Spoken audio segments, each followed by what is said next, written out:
out, lastly, gospel incarnation. I believe that Jonah is a setup for Jeremiah 29. The Jews had all their lives been living in their own little nation state in which everybody was a believer, and God was getting them ready for another period of time. And in Jeremiah 29, God says to the exiles, I want you to move into this city, this pagan city, this city that destroyed your homeland and probably raped and murdered many of your loved ones. I want you to move into this great city, and I want you to work for the peace and prosperity of the city. I want you to work for the shalom of the city. I want you to pray for it. I want you to love this city. I want you to use the resources that you've got as the people of God to make this a great city, and if it prospers, you prosper. Early on in the book of Jonah, there's a place where Jonah, running away from God, is asleep down in the belly of the boat, right? And there's a storm, and everybody's going to die. And the pagan sailors come, and they rouse him up and say, you're a prophet, aren't you? You've got this relationship with God, don't you? How could you not even care about the fact that we're perishing? Call on your God. Use your private religion for some public good.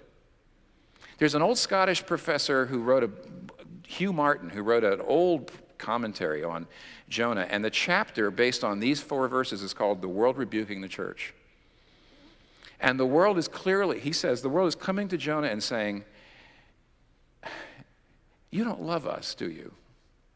You are so absorbed in your own problems and in your own doctrinal controversies and in your own self-image issues that here you are, not even concerned about what's going on, asleep. You've got some kind of relationship with God. Do something that helps us all. And actually, here's the whole problem. Jonah went to Nineveh twice, in a sense. He was called to Nineveh once and he ran away. He didn't want to help those dirty pagans. God ironically puts him on a boat in which the dirty pagans are actually rebuking him for his lack of love. God says, I want you to go to Nineveh to save those dirty pagans, and he runs away, and yet God in his providence puts him on a boat, and the only way to save the dirty pagans is for him to sacrifice himself. And he says, I'll perish, and you'll live. And they throw him overboard. Jonah went to the city but didn't love the city. And you know what? That is a picture of us in a postmodern world. We want to confront this postmodern world. We don't love them. We disdain them. We look down our nose at them. You people that don't believe in truth. We do feel that way. You know, if you're a Calvinist, and I hope a lot of you are, faith is a gift. It is crucial for non-Christians to hear us talking assuredly about faith and assuredly about truth. But they also have to be able to know that we know what it's like not to believe.